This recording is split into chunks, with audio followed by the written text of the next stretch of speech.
செந்தமிழே உயிரே நரும் தேனே, செயலினை மூச்சினை உனக்களித்தேனே, நைந்தாய் எனில் நைந்து போகும் என் வாழ்வு, நன்னிலை உனக்கெனில் எனக்கும் தானே. முந்தைய நாளினில் அறிவுமிலாது மொய்த்தனன் மனிதராம் புதுப்புணல் மீது, செந்தாமரை காடு பூத்தது போல செழித்த என் தமிழே மொழியே வாழி வாழி என வருகை புரிந்திருக்கும் அத்துணை அன்பு நெஞ்சங்களையும் வருக வருக வருக என்று எனது மனம் மொழி மெய்யால் வரவேற்று மகிழ்கின்றேன்.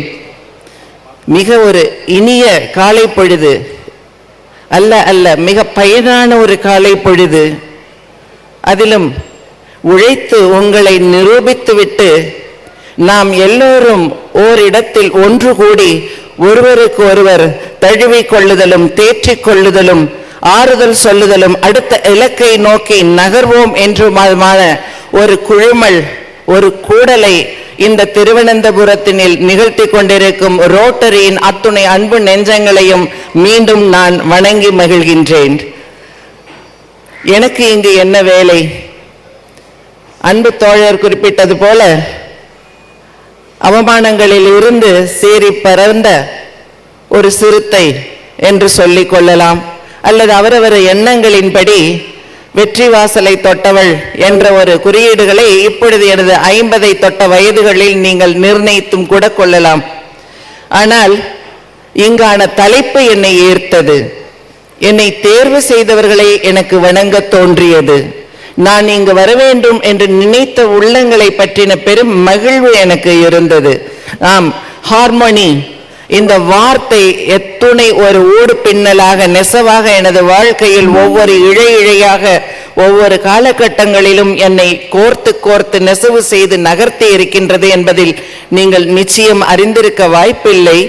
ஏனென்றால் ஒவ்வொரு மனிதர்கள் என்னிடம் ஆற்றிய எதிர்வினைகளும் தான் என்னை செதுக்கி செதுக்கி செதுக்கி இந்த உயர்வுகள் பெற்ற சபையினில் இன்று நிற்க வைத்திருக்கின்றது என்பது நான் மனமாற ஒத்துக்கொள்ள வேண்டிய ஒரு உண்மை. எங்கு நிகழப் போகின்றது என்று எனது நிகழ்ச்சியை ஏற்பாடு செய்த திரு செல்வக்கிரணன் அவர்களை நான் கேட்டேன். திருவனந்தபுரத்தில் என்று கூறினார்கள். ஏதோ ஒன்று எனக்கு பொறிதட்டிற்று. என்னை யார் பரிந்துரை செய்தார்கள் என்று கேட்டேன். முத்து அண்ணாச்சி என்று சொன்னார்கள்.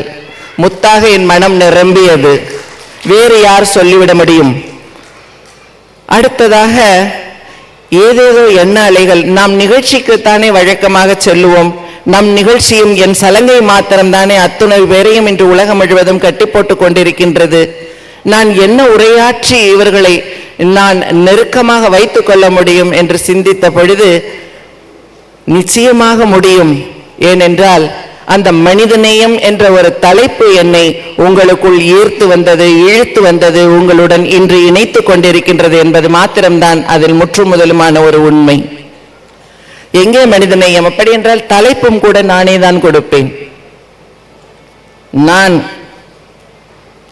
நீங்கள், நாம், இதனை விட ஒரு ஹார்மோனி, ஒரு மனிதநேயத்தை எப்படியாக உணர்த்திவிட முடியும்? யோசித்து பாருங்கள். நமக்கு தெரியாத விடயங்கள் என்று எத்தனையோ நாம் வைத்துக்கொண்டு எல்லாமே தெரிந்து விட்டது போல அவரவர் துறைகளில் நாம் கடந்து கொண்டுதான் இருக்கின்றோம். கற்க வேண்டியது வாழ்க்கை முழுவதும் இருக்கின்றது. கற்று முடித்து விட்டோம் என்றால் தெய்வ நிலைக்கு போய்விடுவோம் என்பது மாத்திரம்தான் உண்மை. என்னிடம் ஒவ்வொரு முறையும் ஒவ்வொரு பேட்டிகளிலும் உலக நாடுகளில் என்னிடம் கேட்பார்கள். எனது நிகழ்ச்சியை பார்த்து நெகிழ்ந்து போய்விடுவார்கள். நிகழ்ச்சி முடிந்தவுடன் அவர்கள் என்னிடம் கேட்கும் கேள்வி நெகிழ்ந்து போய், அது எந்த நாடாக இருந்தாலும் சரி, எந்த பத்திரிகையாக இருந்தாலும் சரி, அவர்கள் கேட்பது, உங்களது இலக்கு என்ன மேடம்? நீங்க என்ன வச்சிருக்கீங்க இலக்கு? உங்களுக்கு என்ன ஒரு கோல் இருக்கு, எய்ம் இருக்குன்னு கேட்பாங்க. ரொம்ப முன்னாடி நான் என்ன பண்ணுவேன்னா, எனக்கு என்னென்ன வாய்க்கு வருதோ அதெல்லாம் சொல்லுவேன். அப்போ ஒரு 15 வருஷத்துக்கு முன்னாடி நான் சொன்னது மாதிரி அதுக்கப்புறமா நான் நடக்கல. அந்த 15 வருஷத்துல இன்னும் கொஞ்சம் வருஷம் கடந்த உடனே இன்னொரு நேர்காணல்ல என்னட்ட கேட்பாங்க. அப்ப பார்த்தா நான் அப்பா அவங்க கிட்டையுமே அப்போ எனக்கு என்ன தோணுதோ அதுதான் என்னோட இலக்கு, என்னோட கொள்கை அப்படின்னு ஒன்ன சொல்லியிருப்பேன். நான் அதுலயும் நின்னதில்லை. அதனால பிடிப்பில்லைன்னு அர்த்தம் இல்லை. உண்மையிலேயே எனக்கே அதுக்கு விடை தெரியாதுங்கிறது அதுல உண்மை. ஏன்னா நான் ஒவ்வொரு இலக்கையும் அடையும் பொழுது அந்த இலக்கு எனக்கு ஒரு பெரும் பரிசுடன் பெரும் அனுபவத்தையும் கொடுக்கின்றது. நான் உங்களையெல்லாம் இங்க என்ன பாக்குறேன்னு தெரியுமா? என்னோட மனசுல என்னோட மன படிநிலையிலிருந்து நான் உங்களை பேச விரும்புறேன். நான் ஒரு நடன கலைஞர், திருநங்கை நடன கலைஞர். திருநங்கை நடன கலைஞரும் கூட அந்த அடையாளங்களை எந்த இடத்திலுமே பயன்படுத்தாமல், அதாவது துருப்புச்சீட்டுன்னு சொல்லுவாங்க. வழக்கமா இப்ப எல்லாருமே ஒரு பெரும் நிறுவனமோ அல்லது ஒரு பெரும் வெற்றியை நோக்கி செல்லும் ஒருவரோ எங்கோ ஒரு இடத்தில் நழுவி இருப்பார். நான் எல்லாமே மிகச்சரியா தான் செஞ்சேன், மிக அழகாக தான் திட்டங்கள் வகுத்தேன், மிக அழகாக தான் ஒவ்வொரு கட்டமா நான் நகர்ந்து எல்லா வெற்றிகளையுமே நான் சந்திச்சேன். ஆனா நான் எங்க விட்டேன்னு தெரியல, நழுவிட்டேன் அப்படின்னு சொல்லுவாங்க.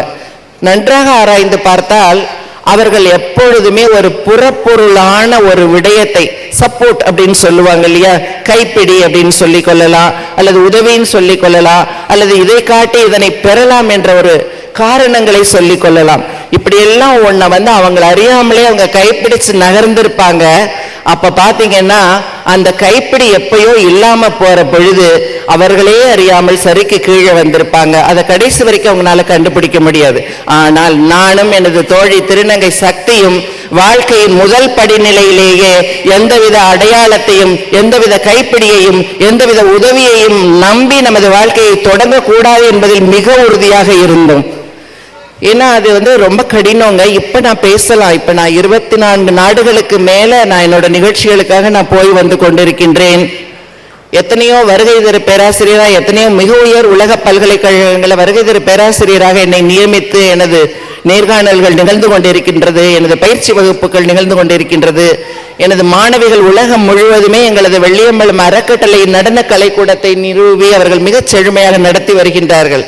ஆனா அதெல்லாமே எங்களுக்கு காரணமா இப்ப ஒரு புகழ்ல நான் வந்திருந்தாலும் கூட இன்றும் நாங்கள் எங்கள் வேறுக்கான நீரையோ, வேறுக்கான மகிமையையோ, வேறுக்கான அழுத்தத்தையோ எந்த இடத்திலும் நாங்கள் சமாதானம் செய்து கொண்டு விட்டு கொடுக்கவில்லை.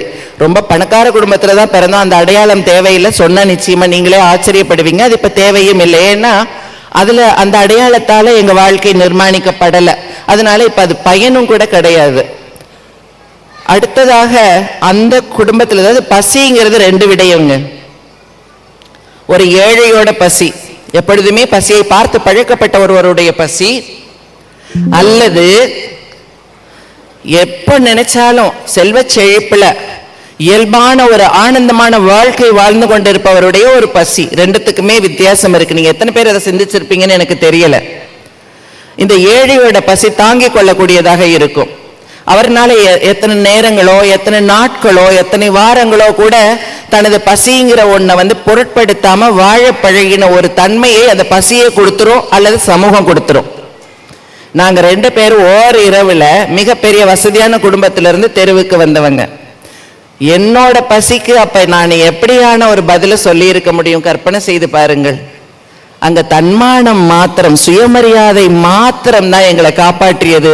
எந்த இழிவான வழிகளிலும் அந்த பசிக்கான உணவையோ அல்லது வசதிகளையோ தேடிக்கொள்ள கூடாது என்ற ஒரு பெரும் கொள்கையை ஏழ்மையில பிடிச்சோம். இப்ப நான் எவ்வளவோ கொள்கைகள் வகுத்து கொள்ளலாம்.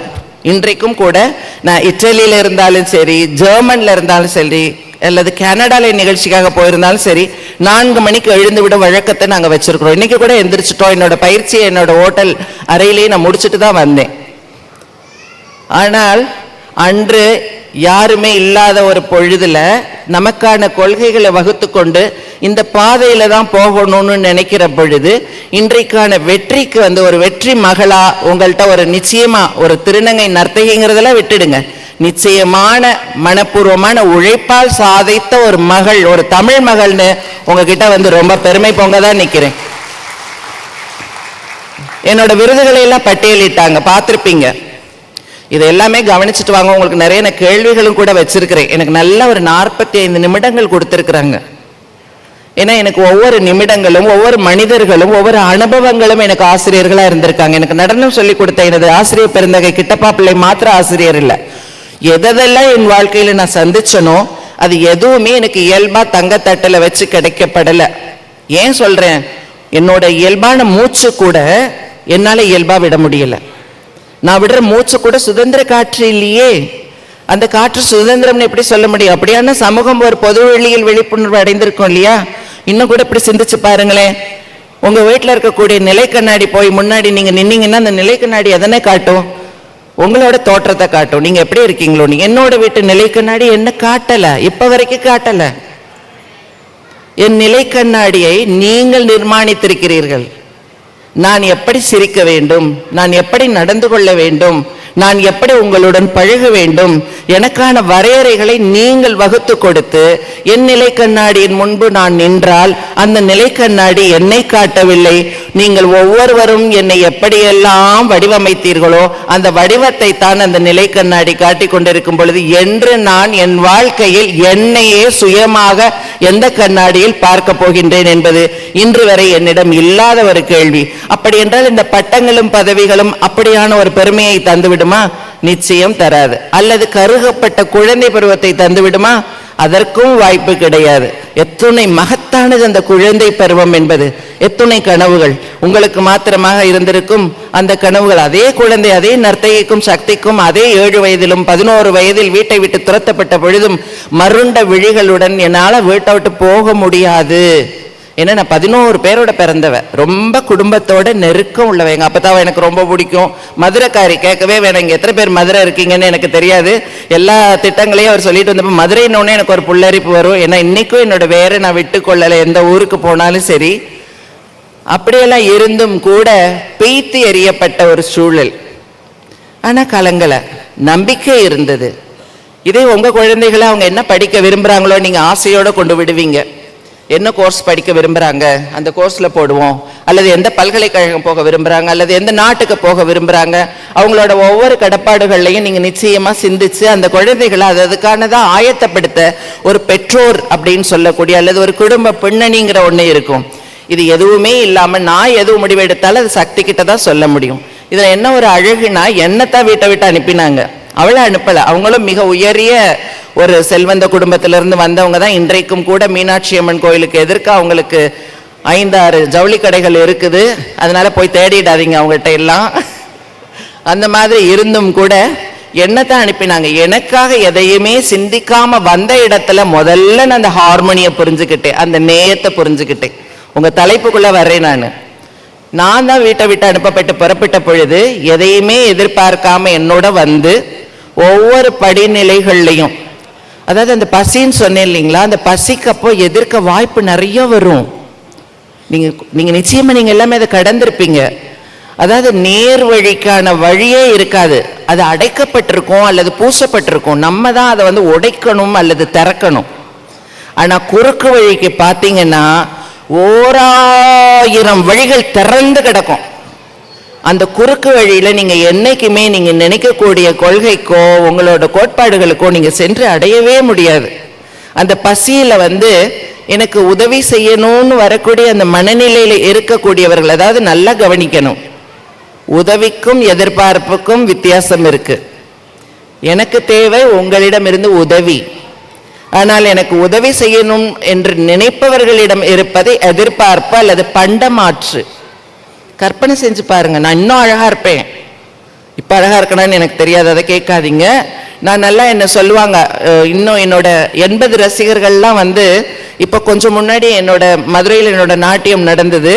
அப்போ சில பெரியவங்கெல்லாம் வந்திருந்தாங்க. அப்போ என்னோட இப்போ ரசிகர்கள் எல்லாம் வந்து என் நாட்டியத்தை ரொம்ப ரசிச்சு அப்படியே அந்த ஜப கூட்டத்தில் மாதிரி ஆகாகாரம் போட்டு கத்தினப்போ ஒரு பெரியவர் வந்து சொன்னாராம், எனக்கு தெரியாது இவ ஏமாத்துறா, அப்பாடுன நர்த்தகி தான் உண்மையான நர்த்தகி, இப்ப அவ ஏமாத்துறாம நிறைய முகமுடிகள் மாற்றிட்டேன். நான் நிறைய முகமுடிகள் வச்சிருக்கேன்.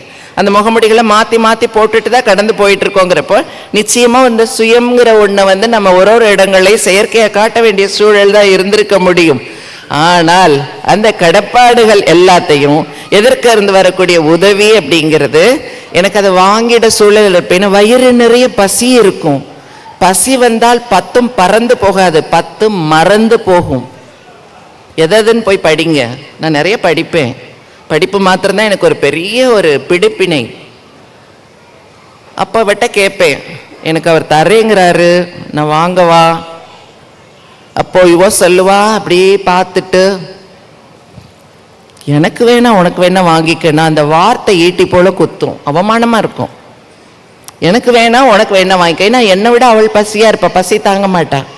அப்புறம் நானே வந்து போயா அப்படின்னுடுவேன். அதன் பிறகு நீங்கெல்லாம் எத்தனை வியாபாரங்கள் பார்த்து இன்று எத்தனை உங்களுடைய தொழில்துறைகளில் நீங்க கொடி நாட்டிட்டு இருக்கீங்கிறது நிச்சயமா ஒரு மகிழ்வான ஒரு விடயம். உங்களுக்கு ஏகப்பட்ட அனுபவங்கள் இருக்கும். நாங்களும் கூட ஒரு ஆண்டர்பிரினர் தாங்க. உங்களுக்கு தெரியுமா, இன்னைக்கு மாநில திட்டக்குழுவில் நான் ஒரு உறுப்பினர். என்ன ஒரு நடன கலைஞர், மிக மிக பெரிய தமிழ்நாட்டோட மிக மிக மிக மிக பெரிய தவிர்க்க முடியாத மறக்க முடியாத ஒரு பெரிய தொழில் நிறுவனத்தோட ஒரு வீட்டு பெண் எங்களோட ஒரு நடன கலைஞர், பேரை சொல்ல விரும்பல. அடுத்த நாளே வந்து ஹிந்துவில், ஏன்னா நாங்கள் வந்து ஹிந்துவில் ஃப்ரைடே ரிவ்யூவில் வந்தால் மாத்திரம்தான் மதிக்கப்படுவோம். மற்ற பத்திரிகை பற்றி நாங்கள் லட்சியம் பண்ண போகிறது இல்லை. அதில் அவங்க எழுதியிருந்தாங்க, இவ என்ன வந்து பிளானிங் கமிஷனில் இவ்வளோ போட்டிருக்கா, எல்லாமே வந்து எத்தனையோ டாக்டரேட் முடிச்ச எக்கனாமிஸ்ட் இருக்கிறாங்க, இவ என்ன அங்கே போய் பண்ண போறா, இவ என்ன கணிதம் யோசிக்க போறா, இவ என்னத்த வர்த்தகம் யோசிக்க போறா. நாங்கள் உண்மையிலே எனக்கு தெரியாது. முதல்வர் வந்து என்னை நியமித்த பொழுது நான் கேட்க முன்னாடியே நான் அவரோட அந்த அலுவலக தலைமைச் செயலகத்துக்குள்ள பதவியை ஏற்றுக்கொள்ள போற பொழுதே நான் நடுங்கிக்கிட்டு உள்ள நுழைஞ்சேன். ஏன்னா எனக்கு எதுவுமே தெரியாது. மாநில திட்டக்குழுங்கிற உடனே நான் அப்பதான் காதல இப்படி ஒன்று இருக்குங்கிறதே கேள்விப்பட்டிருக்கிறேன். அவர் எதிர்கொண்டு அழைக்கிறப்பே சொன்னார், அப்பா இருந்திருந்தா என்ன செஞ்சிருப்பாரு, அதை செஞ்சுட்டேன் அம்மான்னு கேட்டாரு. அங்க நான் என்ன பதில் சொல்ல முடியும்? அதன் பிறகு எல்லாமே என்னோட மிக மிக உயரிய உயரிய என்ன சொல்றது, வணிகவியல்ல வந்து கோலோச்சிய பேராசிரியர்கள் என்னோட உடன் இருக்கக்கூடிய உறுப்பினர்கள். எனக்கு நாட்டியத்தில் கேட்டீங்கன்னா தாள கணக்கு தெரியும், நிர்ணய கணக்கு தெரியும். இப்ப இங்க இத்தனை பேரையும் என்னால 3 மணி நேரம் கட்டி போட முடியும். உங்க உலகத்தையே மறக்க வைக்க என்னால முடியும், அப்படியே உங்களை மயக்கி வைக்க என்னால முடியும். ஆனால் எனக்கு இன்று உலக பொருளாதாரத்தின் கட்டுப்பாடுகளோ அல்லது தமிழகத்தின் பொருளாதாரத்தின் ஏற்ற இறக்கங்களோ அதனை எப்படி சரி செய்வதுங்கிறதோ தெரியாத ஒரு திருநங்கை. ஏன்னா எனக்கு நீங்க தான் திருநங்கைங்கிற ஒரு அடையாளம், ஒரு முகமுடி கொடுத்துருக்கீங்களே. நான் நீங்களே சொல்லலைன்னா கூட நான் போனாலுமே வந்து அந்த மாதிரி தானே யோசிக்கிறேன். அப்படிங்கிறப்ப எப்படி சிந்திக்க முடியும் அப்படின்னப்போ அவங்க கேட்டிருந்தாங்க, இவள் எப்படி வந்து இந்த மாதிரியா முடிவெடுப்பா அப்படின்னு சொன்னப்போ எனக்கு வேற ஒண்ணுமே பதில் வரல. அவங்களுக்கான 2 பதில்களை கொடுத்திருந்தேன் நான். அதே இந்து நாளிதழில் நீங்க போனா அந்த பேட்டியை பார்க்க முடியும். ஒண்ணு வந்து நடனத்துல எது இல்லை, நடனம் பொழுதுபோக்குக்கானதா? நடனத்துல அறிவியல் இருக்கு, நடனத்துல பொறியியல் இருக்கு, நடனத்துல கணிதவியல் இருக்கு, நடனத்துல உளவியல் இருக்கு, நடனத்துல உடலியல் இருக்குது. அப்போ நடனத்துல இத்தனை கட்டுப்பாடுகளும் இருக்கும் பொழுது அந்த கட்டுப்பாடுகளை எல்லாம் ஒருங்கிணைத்து ஒரு நிகழ்வு, ஒரு ரசிகர் கூட்டம். இன்னைக்கு திருவனந்தபுரத்துல நான் நிக்கிறேன். இன்னைக்கு ஹார்மோனிங்கிற ஒரு தலைப்புல வந்து இங்க ரோட்டரியோட மக்கள் கூடி இருக்கிறாங்க. அந்த மக்கள் கூடி இருக்கிற இடத்துல எத்தனையோ என்னோட அருமை நண்பர் சுரேஷ் சம்பந்தன் அப்படியே அருவியா கொட்டினாரு. அந்த மாதிரி தகவல் களஞ்சியமா கொட்டுறதுக்கு எத்தனையோ பேர் காத்து கொண்டு இருக்கும் பொழுது நான் இங்கு வரும் பொழுதே நான் திட்டமிட்டு விட்டேன், நான் என்ன பேச போகின்றேன், நான் என்ன செய்ய போகின்றேன், உங்களை எப்படி நான் ஈர்க்க வேண்டும், உங்களுக்குள் நான் எப்படி பயணிக்க வேண்டும், உங்களுக்கு நான் எப்படி பயன்பட வேண்டும் என்பதை எனது மூளையில், எனது அறிவில், எனது நிர்ணயத்தில் நான் நிர்ணயித்து விட்டதனால் தான் இன்று உங்களுடன் நான் நின்று பேசக்கூடிய ஒரு பெரும் சந்தர்ப்பமே எனக்கு கிடைத்தது. அவங்க கிட்ட அதே தானே சொன்னேன். ஏங்க இந்த வாரம் வந்து என்னோட நாட்டியத்துல என்னோட ரசிகர்கள் எதெல்லாம் ரசிக்கல, எங்கெல்லாம் எனக்கு நிறைய கைத்தட்டல் வரல, அப்ப அந்த உருப்படியை நான் இங்க பண்ணியிருக்க கூடாது, அந்த நடன வகையை இங்க பண்ணியிருக்க கூடாது, அல்லது அந்த நடன வகையை இன்னும் நான் கூட அழகா பண்ணியிருக்கலாம். இதுதானங்க பொருளாதாரம், இதுதானே கணிதவியல். இதை விட என்ன நீங்க செய்றீங்க? உங்க வியாபாரத்துல இந்த வாரம் விற்கல, அல்லது போன சரக்கு திரும்பி வந்துருச்சு, அல்லது அது ஏற்கப்படல, அதை விட இன்னொரு சரக்கு இதுல வந்துருச்சு அப்படின்னா நீங்க என்ன பண்ணுவீங்க? முத்து அண்ணாச்சி எல்லாம் வந்து அவரை நினைச்சிட்டு இருக்கிறாரு ஒரு நம்ம வந்து ஒரு நல்ல ஒரு பெரிய தொழிலதிபரா இருந்து நம்மளோட கடமையை செவ்வனையே செய்து கடந்து கொண்டு இருக்கணும். ஆனா முத்து அண்ணாச்சியை பார்த்து பார்த்து தங்களை கூர்தொட்டி கொண்டு இருக்கக்கூடிய எத்தனையோ கோடி பேர்ல நானும் ஒருத்தின் என்னைக்காவது முத்து அண்ணாச்சி சிந்திச்சிருப்பாங்களா? சிந்திச்சிருக்க மாட்டாங்க. எனக்கு அந்த நிறுவனம் எப்படி வளருது, அதுக்கு எப்படி உழைச்சிருக்காங்க, அவங்களோட சில படங்கள்லாம் போட்டிருப்பாங்க. முன்ன வந்து அந்த குடும்பத்தோட பெரியோர்களோட படங்கள் போட்டிருப்பாங்க. அந்த படங்களை எல்லாம் பார்க்கிற பொழுது எனக்கு அவங்க எல்லாம் என்ன மாதிரியான ஒரு தியாக தியாகங்கள், விட்டு கொடுத்தல், வாழ்க்கையில எந்த மகிழ்வையும் சந்திக்காம அவங்களோட அர்ப்பணிப்பால அந்த நிறுவனம் உயர்வதற்கு அடித்தளம் போட்டார்கள்ங்கிறப்போ எனக்கு சக்தி செஞ்ச ஒவ்வொன்றும் அவளுக்குன்னு தேவைகள் இல்லாம பயிற்சி பயிற்சி பயிற்சின்னப்போ நானும் முத்தண்ணாச்சி ஒரு தளத்துல வந்துடுறோம். என்னோடது தொழில்துறை கிடையாது, கலைத்துறை. நிச்சயமா கலைத்துறையில என்ன முடியுமோ அதோட ஒரு இலக்குல தான் நான் நிச்சயமா வந்து இருக்கிறேன். அப்ப அவங்க கிட்ட சொன்னேன், என் வீட்டுல இன்னைக்கு பலசரக்கு நான் வாங்குறேன், இந்த ஒரு மாதத்துக்கான பலசரக்கை வாங்கி நான் பயன்படுத்துற பொழுது அதுல உங்களுக்கு எத்தனையோ வந்து இந்த மாசம் பருப்பு வந்து கொஞ்சம் அதிகமா தீர்ந்திருக்கும், அல்லது வேற ஏதோ பொருட்கள் ரொம்ப மீந்து போயிருக்கும், சிலதை தொடாமையே வச்சிருந்திருப்போம்.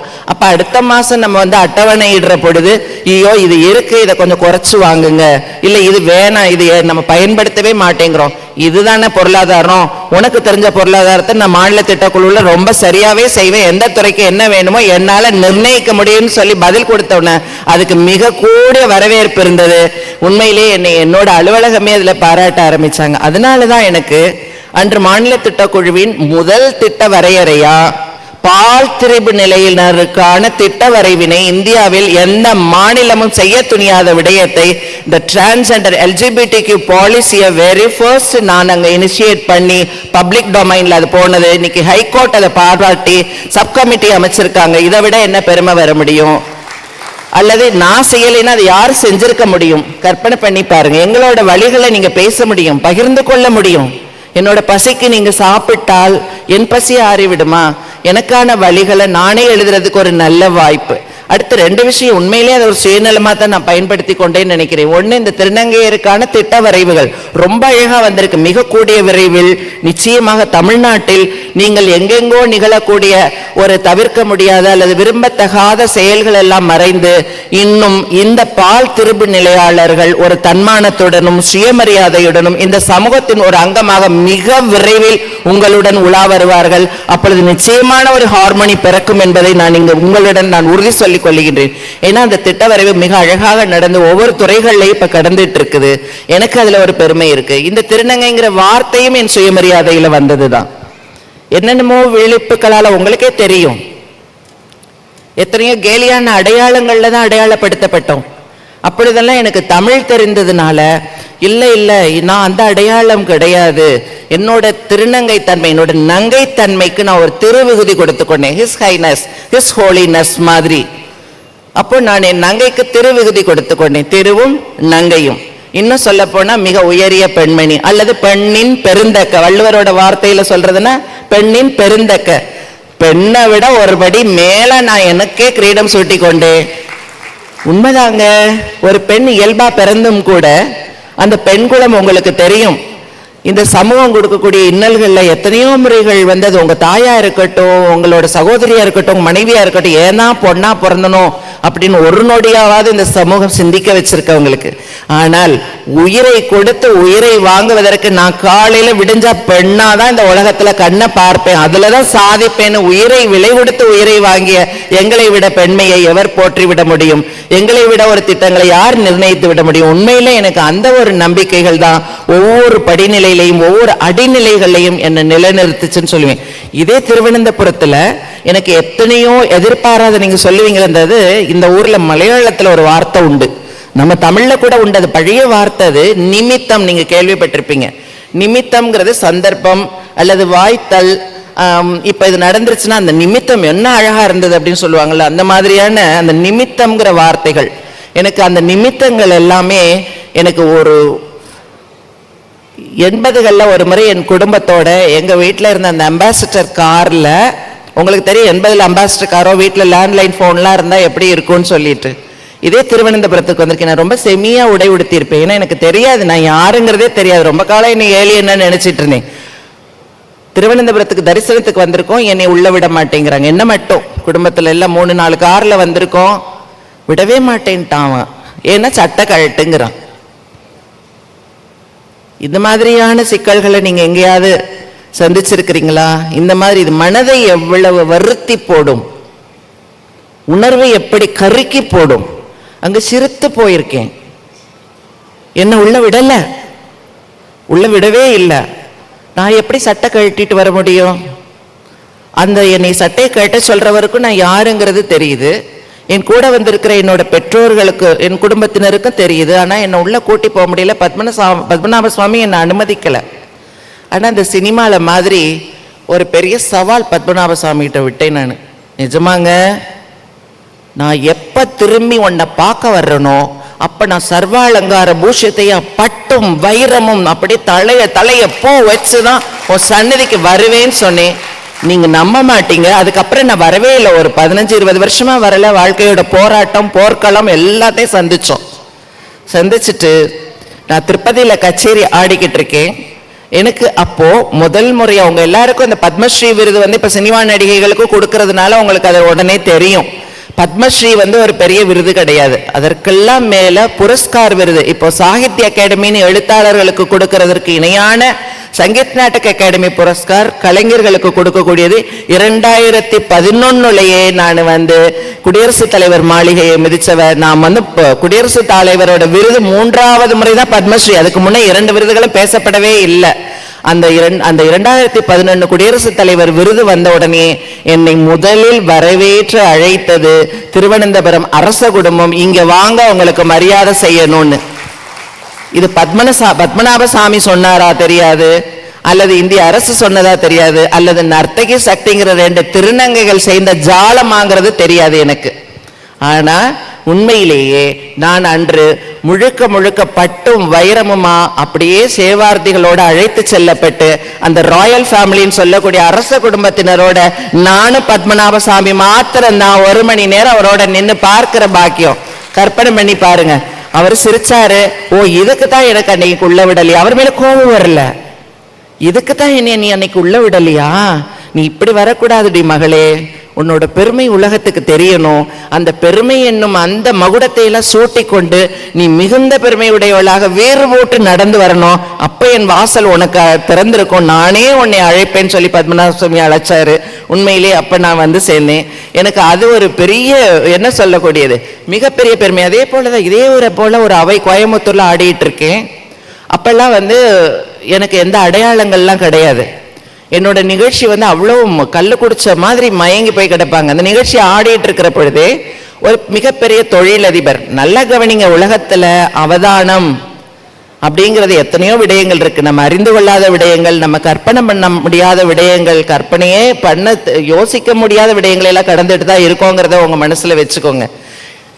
அவ்வளவு நிகழ்ச்சி சிறப்பாக நடந்திருக்கு. அந்த நிகழ்ச்சியின் கொடையாளர் வந்து இதே போல அவையில இடைவேளையின் பொழுது எனக்கு மரியாதை செய்யணும், என்னையும் அழைச்சிருக்காங்க. நான் ஒரு 16 வயது திருநங்கை, 14-15 வயது இருக்கும். நானும் மேடைக்கு நான் அழைக்கிறாங்க, ரொம்ப பெருமை பொங்க வர்றேன். எனக்கு அப்போ நான் வர்றப்பயே அங்கே வந்து அந்த ரசிகர் கூட்டத்தில் இருக்கிறவங்க சொல்கிறாங்க, இவர் மிக மிக பெரிய ஒரு மனிதர், அவரோட பார்வை பட்டுட்டா நீ இந்த கலைத்துறையில் எவ்வளவோ நீ உயர்வுக்கு வரப்போறேன்னு அந்த புல்லரிப்போடு நானும் மேடைக்கு வர்றேன். அப்போ என்னோட நிகழ்ச்சி ஒருங்கிணைப்பாளர் இங்கே நின்று இதே போல ஒரு போடியம்ல பேசுறாரு. அவர் வந்து என்னை பத்தி பாராட்டி பேசிட்டு இருக்காரு. அப்ப அந்த தொழிலதிபர் என் கூட பேசுறாரு. அப்ப அங்க இருக்கவங்களாம் என்ன நினைச்சாங்களா, ஆகா அவர் ரொம்ப இன்பமா அவங்களோட பேசுறாரு, அதனால நர்த்தகிக்கு ஒரு பெரிய அதிர்ஷ்டம் வந்துருச்சு அப்படின்னு அவங்க கற்பனை பண்ணியிருக்காங்க. அவரும் என்கிட்ட வந்து எனக்கு இங்கிலீஷ் தெரியலைங்கிறது அவருக்கு தெரியல, எனக்கு ஆங்கிலம் தெரியாது. அந்த உடஞ்ச இங்கிலீஷ்ல அவர் என்ன சொல்றாருன்னு எனக்கு புரிஞ்சுது. அவர் சொல்றாரு, நீ ரொம்ப டிசப்பாயிண்ட் பண்ணிட்ட, என்ன ரொம்ப ஏமாத்திட்ட, நான் உன் நாட்டியத்தை பார்த்து ஏமாந்துட்டேன், நான் ரொம்ப ரசிச்சிட்டு இருந்தேன், நீ ஒரு பொண்ணுன்னு நினைச்சு நான் ஏமாந்திட்டேன்னு சொன்னா என் மேல தவறாது. அப்படியே நான் உருகி அந்த இடத்துல நானே என் தலை, என் கை, என் கால், என் கண்ணம், என் மூக்கு, என் கண்ணெல்லாம் அப்படியே ஒரு அமிலத்தை என் மேல் கொட்டி உருகி நானே அங்க வடிஞ்சு போற மாதிரி உணர்ந்தேன். இப்ப போய் அடுத்தது அவர் அதுதான் வேடிக்கை, அவர் அடுத்த இன்னொரு முகத்துல போய் இங்க என்னை பாராட்டி பேசுறாரு. அன்று முடிவெடுத்தே, எந்த அமைப்பாளர்கள் என்ன அழைச்சாலும் நீங்க திருநங்கை நர்த்தகி நடராஜன் பரதநாட்டியம் போட்டாதான் நான் வருவேன், நீங்க வேற எந்த அடையாளம் போட்டாலும் நான் வரமாட்டேன்னு சொல்லிட்டேன். அந்த துணிச்சல் அப்பவே இருந்தது. புகழெல்லாம் கிடையாது எனக்கு, அப்போ எந்த புகழும் கிடையாது. என்னை பெண்ணெல்லாம் நீங்க போட வேணாங்க, என்னை வந்து திருநங்கையோட நாட்டியம் பார்க்க வர்றவர்கள் வரட்டும், அந்த கூட்டம் தான் உண்மையான கூட்டம். உங்க தரத்தான சரக்குகளை வாங்குற யாரு நிர்ணயிக்கிறாங்களோ அவங்க தான் உண்மையான ஒரு விற்பனையாளர்களும் விநியோகத்தாளர்கள் மாதிரி தான். என்னோட கலையில திருநங்கைன்னு நான் என்னை ஒத்துக்கொண்டதன் பிறகு நான் எந்த சமாதானமும் செய்து கொள்ளல. என்னால சுதந்திரமா என்னோட ரசிகர்களை பார்க்க முடிந்தது. இல்லைன்னா இவங்க திரும்ப எனக்கு ஆடுற நிகழ்ச்சிகள் எல்லாம் இவங்க இப்படி நினைச்சிருப்பாங்களோ அப்படி நினைச்சிருப்பாங்களோங்கிற பொழுது நான் ஆடின திறமை கூட அங்க மழுங்கிதான் போச்சுது. அது எனக்கு சேர்ந்து வந்து எனக்கு கை கூடல. ஒவ்வொரு சந்தர்ப்பங்களும் ஒவ்வொரு கடப்பாடுகளும் ஒவ்வொரு நிலைகளையும் கடந்த பொழுது எல்லாமே அனுபவம் கிடைச்சது. ஆனால் எங்கேயும் நாங்க சோர்ந்தது கிடையாது. மிக முக்கியமாக எங்களை வீழ்த்தியவர்கள் முன்பாக நாங்கள் அழுதது கிடையாது. என் கண்ணுல இருந்து ஒரு சொட்டு கண்ணீர் வரணும்னு காத்துட்டு இருந்தவங்க எத்தனையோ பேர் இருந்திருக்கிறாங்க. எனக்கு எதிர்க்கவே நின்று இவளை நம்ம இவ்வளவு அவமானப்படுத்தி இருக்கோம், இவ முகத்து முன்னாடியே இதெல்லாம் சொல்லியிருக்கோம், இது இவளுக்கு தெரிஞ்சிருச்சா இவளுக்கு புரியலையா அப்படிங்கறத உறுதிப்படுத்தி நகர்ந்து போவாங்க. இது எத்தனை பேருக்கு கிடைச்சிருக்கும் யோசிச்சு பாருங்க. என்னை நிறுத்தி வச்சு என் மேல எல்லாவித அவமானங்களே கொட்டிட்டு இருப்பாங்க. நான் அசையாம நிற்பேன். அடியே நான் மதுரைக்காரிடி, நாங்க கண்ணகியவே சமாளிச்சவங்கடி, அதுலயே மீண்டு எந்திரிச்சவங்கடி, நீ என்னனாலே என் மேல ஊத்து அப்படிங்கிற மாதிரி நின்றுட்டு அப்படியே தட்டி விட்டுட்டு போவேன். இல்லை ஏதோ ஒரு பெரிய விஷயத்த வந்து ரொம்ப தலைமையில பாரமா யோசிச்சுட்டு நிற்பேன்.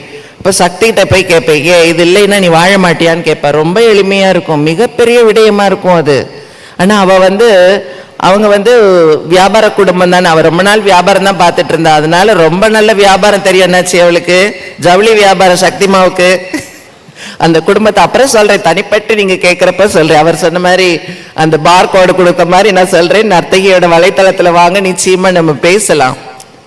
அது ஒன்னொன்னு அவன் மதி மந்திரி மாதிரி நிதி மந்திரி மாதிரி இருந்து கிடப்பா. அந்த இடங்கள்ல அந்த திருநங்கைங்கிற அடையாளம் வந்தது ஈஸி கிடையாது. இன்னொரு அந்த திருநங்கைங்கிறதையும் போட்டுக்க கூடாது அப்படின்னு சொல்லி ஒரு அதிகாரி எங்களை வம்பிழுத்தாரு. நீ திருநங்கைன்னு போட்டுக்க கூடாதுன்னு. திருநங்கைன்னா எங்களுக்கு வாய்ப்பு கொடுங்க, இல்லைன்னா வேணான்னு சொன்னது அந்த கடப்பாடாகட்டும். அதே போல இன்னும் அந்த போட்டிகள், உங்க குழந்தைகள்லாம் போயிருப்பாங்க, அவங்க திறமைகளால வந்திருப்பாங்க. தூர்தர்ஷன் தான் எங்களுக்கு வந்து உங்களுக்கு தெரியும், ஒரு நீங்க எத்தனையோ கலைஞர்களை சந்திச்சிருப்பீங்க. அவங்களுக்கான அந்த கிரேடேஷன் சொல்லக்கூடிய தர நிர்ணய பட்டியல், இப்ப பி ஹை, ஏ டாப் இப்படி சொல்லுவாங்க. இப்போ நீங்க யாரெல்லாம் ஒரு புகழ்ல இருக்கக்கூடிய கலைஞர்கள்லாம் பாத்தீங்கன்னா, நமது இந்திய தகவல் ஒலிபரப்புத்துறை அமைச்சகத்தோட தர நிர்ணயம் ஒண்ணு எங்களுக்கு இருக்கு. ரொம்ப கடுமையான ஆடிஷன். நீங்க பார்க்கக்கூடிய இந்த கலைஞர்கள் எல்லாம் ஏதோ நீங்க உங்க கை தட்டுறதாலையும் உங்க மதிப்பூதியங்களாலையும் வந்துடுறாங்கிறது கிடையாது. எங்களுக்கான போட்டிகளை சக கலைஞர்களுக்குள்ளார எங்களை உயர்த்தி கொள்வது. நீங்க இந்த ISI வாங்குறீங்களா, 9001 வாங்குறீங்களா, அதுக்கெல்லாம் மேல அதெல்லாம் கூட வாங்கிடலாம். இப்போ உங்களுக்கே தெரியும், ISI வாங்கணுமா எப்படி வாங்கணும்னு தெரியும், 9001 வாங்கணுமா அதை எப்படி வாங்கணும்னு தெரியும். எனக்கே தெரியறப்ப உங்களுக்கு தெரியாமையா இருக்கும். ஆனா நீங்க வந்து ஒரு அவுட்ஸ்டாண்டிங் கேட்டகரி வாங்க முடியாது. ஏன்னா நான் இங்க மேடையில நின்று நிரூபிச்சு உங்களோட பல்லாயிரக்கணக்கான கைத்தட்டல்களின் விண்ணொலி பொழக்கிறது தான் எனக்கான தர நிர்ணயம். ஏமாத்த முடியாதே இந்த கலையில. பாவம் பரிதாபம்னு ஒரு கச்சேரி கொடுப்பீங்க, 2 கச்சேரி கொடுப்பீங்க. அவங்க ஒரு திருநங்கை நடன கலைஞர்ப்பா, நம்ம ஆதரிப்போம்ப்பா, நம்ம ரோட்டரி நம்ம எவ்வளவு எல்லாம் சமூக சேவை செஞ்சிட்டு இருக்கோம் அப்படின்னுட்டு. அதுக்கப்புறம் பரிதாபத்தால வரக்கூடிய உதவிகள் எவ்வளவு தொடர்ந்து வந்துடும். அதனால என்னோட திறனுக்கு மட்டும் கொடுங்க. என்னோட நிகழ்வை பாருங்க, அந்த நிகழ்வு நல்லா இல்லையா, தரமா இல்லை நர்த்தகி, இன்னும் கூட நீங்க உங்களை அதிகப்படுத்தி கொள்ளணும், இல்ல இன்னும் நீங்க படிக்கணும், இல்ல நீங்க உங்களோட நிகழ்வோட தரத்தை உயர்த்தி கொள்ளணும் இப்படின்னு சொல்றீங்களா, அதை நான் மனமாற ஒத்துக்கொண்டு என்னை திருத்தி கொள்ள ஆயத்தமாக இருக்கிறேன். ஏன்னா என் காதுகள் எப்பொழுதுமே கேட்பதற்கும், என் கண்கள் எப்பொழுதுமே நல்லவற்றை பார்ப்பதற்கும், என் நாசி நல்ல நறுமணங்களை சுவாசிப்பதற்கும், என் வாய்மை வெல்லக்கூடிய வாய்மையை பேசுவதற்கும், என் உடல் எப்பொழுதுமே எவருக்கும் பணிந்து வணங்கி எனக்குள் ஒடுங்கி அவர்களிடம் நடந்து கொள்வதற்கும் காத்திருக்கும் பொழுது என்னால் நிச்சயமாக ஜெயிக்க முடியும் என்ற அந்த நம்பிக்கையை திருநங்கைங்கிறதுனால நீங்க கொடுக்கறத நான் ஒத்துக்கொள்ள மாட்டேன் அப்படிங்கிற ஒரே கொள்கையில தான் ஒவ்வொரு நிலைப்பாடுகள்லையும் என்னால வர முடிஞ்சது. யோசிச்சு பாருங்க, என்னோட ஒரு பேட்டிகள்ல போற பொழுது அந்த தூர்தர்ஷனோட ஆடிஷனுக்கு என் குருநாதர் கிட்டப்பா பிள்ளைய நட்டுவாங்கம் பண்ணி இருக்கிறாரு. கிட்டப்பா பிள்ளை நட்டுவாங்கம் பண்ணி ஆடுற பொழுது அங்க உள்ள அந்த ஒளிப்பதிவாளர்கள், கேமராமேன்ல இருந்து எல்லாருமே வந்து என்ன, அங்க எவ்வளவோ ஆடிஷன் நடக்குது. அப்ப மிகப்பெரிய நடன கலைஞர்கள் என் கூட வந்து ஆடிட்டு இருக்கிறாங்க. பார்த்துட்டு அவங்க எல்லாம் இது என்னமோ ஒரு தேவலோகம் மாதிரி இருக்குன்னாங்க. என்னோட ஒரு கோ டான்சர், என்னோட சீனியர் தான் அன்னைக்கு ஜட்ஜா இருந்தாங்க. அவங்க எனக்கு இங்கிலீஷ் தெரியாதுன்னு முதல்ல சொல்லியிருக்கேன். அவர் என்கிட்ட சொல்றாங்க, அவங்க யூ ஆர் செலக்டட். அது மாத்திரம் என் காதல விழுந்துச்சு, ரொம்ப ஆனந்தம் ஆயிட்டேன். பட் யூ ஆர் அன்ஃபிட்டுங்கிற வார்த்தை எனக்கு கேட்கல. அந்த அன்ஃபிட்டுங்கிறது ஏதோ நான் ஒரு தகுதி மாதிரி நினைச்சிட்டேன். ஏன்னா அப்போ இந்த ஜெண்டர் ஐடென்டிட்டி கிரைசிஸ் சொல்லக்கூடிய பால்திறப்பு நிலை குழப்படிகள் இருந்தது. நீ ஜெயிச்சுட்ட, எத்தனை பேர் இதை யோசிச்சு பாருங்க. நீ தான் இப்போ வின் பண்ணியிருக்க, ஆனால் உன்னை ஆணில் போடுறதா பெண்ணில் போடுறதாங்கிறது எங்களால் முடிவு பண்ண முடியலை. ஏன்னா அந்த மாதிரி ஒரு கேட்டகரி இல்லாததுனால யூ ஆர் ரிஜெக்டட். நம்ம இங்கிலீஷில் பொழந்து கட்டிட்டு போகுது. என் வாத்தியாருக்கு அப்படியே முகம் சுருங்கி போயிடுச்சு. நான் எனக்கு எனக்கு அதை எடுத்துக்க முடியலை. இங்கே வரைக்கும் அடைச்சு நின்னுது. ஏன்னா நான் அவ்வளோ அழகாக ஆடியிருக்கேன். எனக்கு என்னை நிரூபிக்கணும்னு அவ்வளோ பண்ணியிருக்கேன். நான் தேர்வும் ஆயிட்டேன். தேர்வு ஆனதுக்கப்புறம் இந்த ஒரு அடையாளத்தால் நான் நிராகரிக்கப்படுகின்றேன் என்றால் அந்த தோல்வியை உங்களால் ஒத்துக்கொள்ள முடியுமா? அந்த தோல்வியை உங்க மனம் சமாதானப்படுத்துமா? கற்பனை பண்ணி பாருங்க. நான் வந்துட்டேன், நடக்கலை. அதன் பிறகு நான் அந்த பக்கமே வாசலை தலை வச்சு படுக்கல. ஒரு நல்ல அதிகாரி குழு சில வருடங்களுக்கு பிறகு என்னை ரொம்ப வேட்டி கொண்டாங்க. ரொம்ப மன்னிக்கணும், இந்த முறை வாங்க. ஏன்னா அதுக்குள்ளறையே நான் நமது ஒன்றிய அரசுடன் போராடி எனது முதல் கடவுச்சீட்டு பெற்ற திருநங்கைகள் நாங்க தான். அந்த போராடி ஆண் பெண் திருநங்கைகள்ங்கிற வெளிப்பாடுகளை நாங்க வாங்கிட்டதுனால என்னை இப்ப ரொம்ப கௌரவமா அழைச்சாங்க. அப்ப போயும் கூட என்ன பண்ணினே தெரியுமா? அந்த ஆடிஷன்ங்கிறது நாங்க ஒரு வெற்றிடத்துல ஆடணும். யாருமே இருக்க மாட்டாங்க. அங்க ஒளிப்பதிவு கருவிகள் கூட மறைக்கப்பட்டிருக்கும். இந்த வீடியோ எல்லாமே டெல்லிக்கு போகும். 30 ஜூரிஸ் இருந்துதான் அதை நிர்ணயிப்பாங்க. இவங்க தேர்வா அப்படின்னு சொல்லுவாங்க. நான் வீம்புக்குன்னே தேவாரத்தை ஆடினேன், தமிழிசை நாட்டியத்தை ஆடி டெல்லிக்கு அனுப்பினேன். அப்போ டைரக்ட் டாப் கிரேடு. நான் போனது வெறும் பி கிரேடுக்கு. பி இருந்திருக்கணும், பி ஹை இருந்திருக்கணும், அப்புறம் 7 சில வருடங்கள் நான் இருந்திருக்கணும். அது எதுவுமே இல்லாம டைரக்ட் டாப் கிரேடுன்னு ஒண்ணு எனக்கு வந்ததுனால உண்மையிலேயே அது எப்படி சொல்றது, அந்த டைரக்ட் டாப் கிரேடுன்னு ஒண்ணு நான் நம்பவே இல்லை. நான் இப்ப அமெரிக்கால இருந்தேன். அந்த ரிசல்ட் வந்தப்போ நான் அங்கே இருந்தப்போ கம்ப்யூட்டரில் என் கூட இருந்து நான் எங்கே ஹோஸ்ட் பண்ணியிருந்தாங்களோ அவங்க வீட்டில் சொன்னேன். எல்லாரும் என்னை இந்தியாவிலேருந்து கூப்பிட்டு பாராட்டுறாங்க. நான் எனக்கு நம்பிக்கை இல்லை, ஏதாவது தப்பாக போட்டிருப்பாங்கன்னு நான் நினைக்கிறேன் அப்படின்னு சொன்னேன். இல்லை நர்த்தகி, உங்களுக்கு தான் போட்டிருக்காங்க. சரின்னு ஒரு 2-3 நாள் கழிச்சு திரும்பியும் நான் அந்த சைட்டை திறந்து பார்த்து என் பேர் இருக்கா, இருக்குது. அப்பா இன்னும் எடுக்கலை, எப்படியும் எடுத்துருவாங்க அப்படின்னு தான் நினச்சிட்டு இருந்தேன். அதன் பிறகு 1 வாரம் கழிச்சு பார்த்தேன், அப்பயும் என் பேர் இருந்தது. 1 மாசம் கழிச்சு பார்த்தேன், அப்பயும் என் பேர் இருந்தது. அப்புறம் தான் மெல்ல மெல்ல சமாதானமானே. ஆமா, நம்ம அவுட்ஸ்டாண்டிங் கேட்டகரியில வந்திருக்கிறோம் ICCRல. என்னோட வெற்றி கனியை வாங்குறதுக்கு கூட தயக்கோங்க. நீங்க உங்க வீட்டில் வளர்க்கக்கூடிய பிராணிகள்கிட்ட கொஞ்சம் அன்பு குறைச்சல அதை கொடுத்து பாருங்களேன். அதுக்கு பிடித்த உணவை அதை எடுத்துக்கொள்ளாது, தயங்கி தயங்கி போகும். அல்லது நீங்க ரொம்ப அன்பா மன்னிப்பு கேட்டு கூட வச்சு பாருங்களேன், அது சுற்றுமுற்றும் பார்க்கும். திருப்பி நீ என்னை தண்டிப்பியோ, நான் அன்னைக்கு இதை சாப்பிட்டப்ப தானே நீ என்னை அடிச்ச, அப்ப நான் திரும்பி இதை வாங்குறப்ப நீ என்னை அடிப்பியோங்கிற கலக்கத்திலேயே உண்மையிலேயே அந்த உணவின் சுவை கூட அந்த உயிருக்கு உள்ள போகாது. அது போலதான் அந்த வெற்றிக்கனியை என் கைகளில் வாங்கின பொழுது கூட என்னால் அதை சுவைக்க முடியவில்லை. ஏனென்றால் நீங்கள் பூசிய சாயமும் இந்த சமூகம் தந்த வேடமும் என்னால் அதனை முழுமையாக கூட அனுபவிக்க முடியலை என்பது மாத்திரம்தான் உண்மை.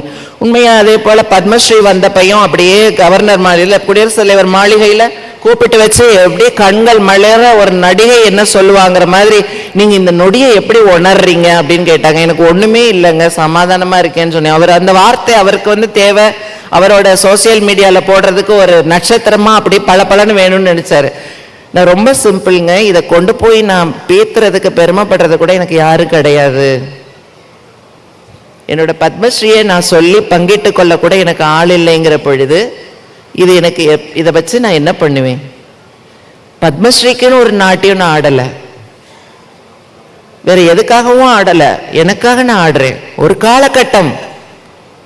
காலகட்டம் வாழ்க்கையில ஒரு அங்கீகாரம் கிடைக்கணும்னு ஆடினோம். அப்புறம் கொஞ்ச காலம் கடந்தது, வாழ்வியல் பாடை கடத்துவதற்காக ஆடினோம். அப்புறம் கொஞ்ச காலம் கடந்தோம், பேர் புகழுக்காக ஆடினோம். இது எல்லாமே வந்துருச்சு. இப்பதான் நான் எனக்காக ஆடிட்டு இருக்கேன். உலகம் பூரா மயங்கி கிடக்குறாங்க. ஏன்னா இப்ப எனக்கு எதுவுமே இந்த உலகத்துல தேவையே கிடையாது. தேவைன்னு ஒண்ணு இல்லாத பொழுது என் மனம் முழுவதுமே விரிந்து நிறைந்து எதையும் எடுத்துக்கொள்ள காத்திருக்கிற பொழுது உண்மையிலேயே என்னோட நடனம் என்னமோ பேசுது, என்னமோ சொல்லுதுங்கிறாங்க. ஆனா எனக்கு அது சொல்ல தெரியல. அதே நர்த்தகி தான் ஆடிட்டு இருக்கேன் இப்பயும் கூட. அப்படியான ஒரு சூழல்.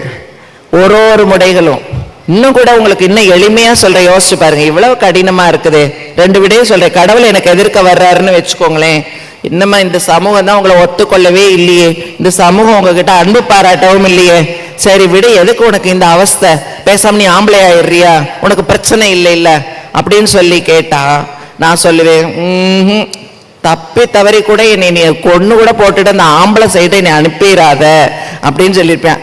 ஆம்பளைங்க கோச்சுக்காதீங்க, ஏன்னா நான் எல்லா மேடைகளையும் இது சொல்றது உண்டு. ஏன்னா கடவுள் 3 விதங்கள்ல அவரோட சிருஷ்டிகளை உருவாக்கி இருக்கிறாரு. ஆம்பளைகளுக்கு அவர் எந்த கஷ்டமும் படவே இல்லை. அவர் பாட்டுக்கு நிறைய அச்சுகள், அந்த அச்சை எடுத்துட்டு வாடான்னு சொல்லி அந்த அச்சுல வார்த்து வார்த்து வார்த்து வார்த்து கீழே தள்ளினாரு. எல்லாம் ஆம்பளைங்களா பிறந்துட்டீங்க.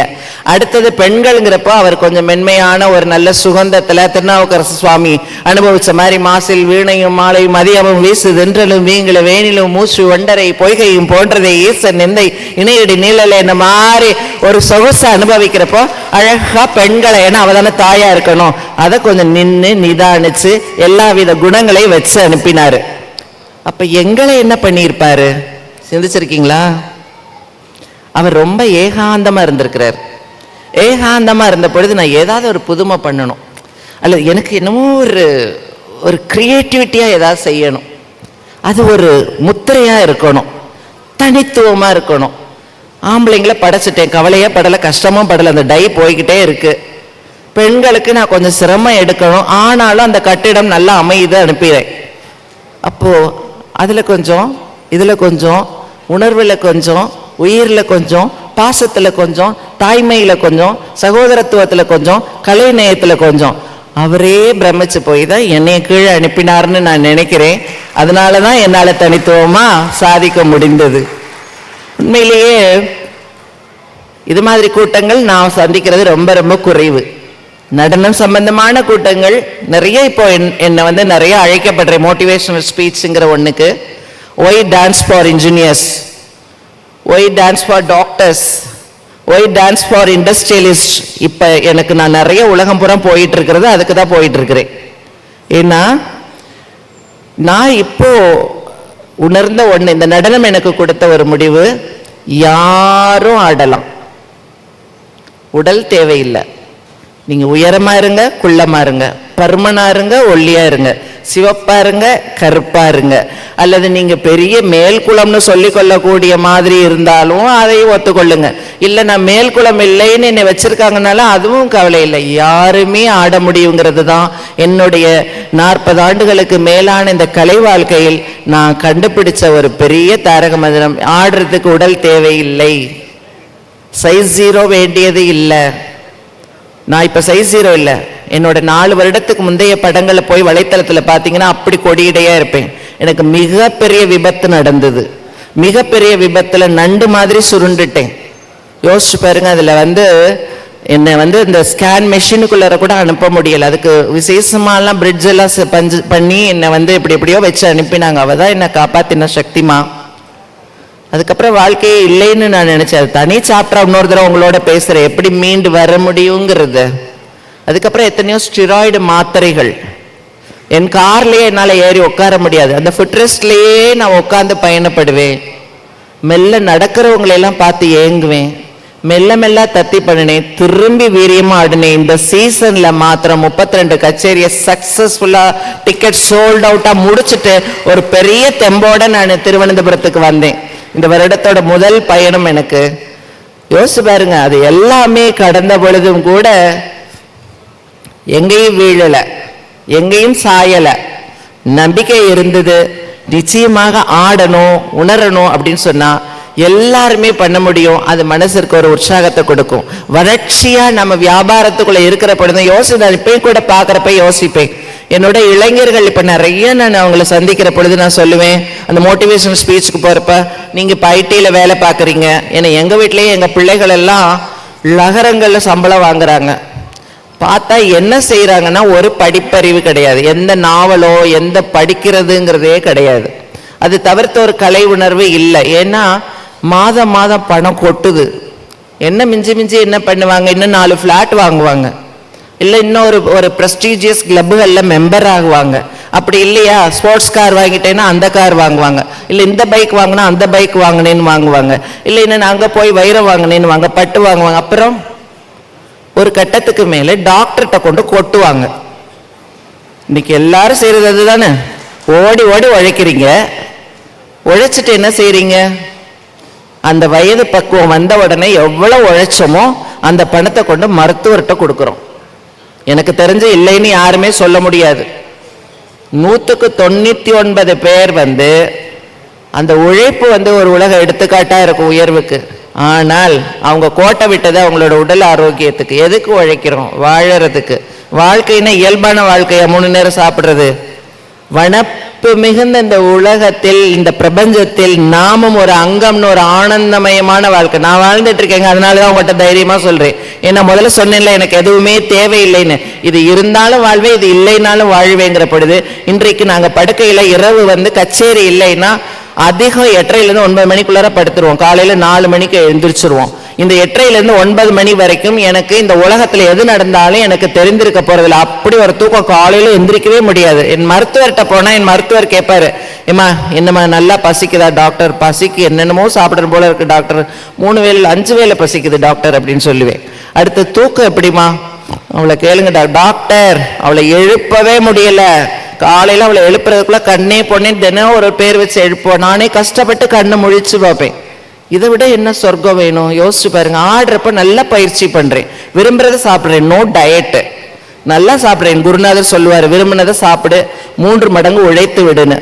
இதுதானங்க உலக வாழ்க்கையோட ஒரு நிர்ணயம். இதைத்தானே நீங்க வேற வேற வகைகள்ல சொல்லிட்டு இருக்கீங்க. இதை நாங்க இயல்புலயே செஞ்சிட்டு இருக்கோம். உண்மையிலேயே ஒரு என்ன சொல்றது, வாழ்க்கையோட அனுபவங்களையும் வாழ்ந்து கொண்டிருப்பவத்தையும் சொல்லிக்கொண்டே போகும் பொழுது எத்தனையோ விடயங்கள், ஒவ்வொரு அனுபவங்களையும் கிடைக்கும். நிச்சயமா உங்க பக்கத்துல நான் வர முடியும். அதனாலதான் இங்க தலைப்பு நான் நீங்கள் நாம்னு கொடுத்தேன். நிஜமா நான் நீங்களாகி உங்களோட இப்ப நாம் ஆகியிருப்போம்னு நம்புறேன். இந்த நல் வாய்ப்பை கொடுத்த ரோட்டரிக்கும் அத்துணை அங்கத்தினருக்கும் எனது மனமார்ந்த நன்றியை தெரிவித்து விடைபெறுகின்றேன். நன்றி, வணக்கம்.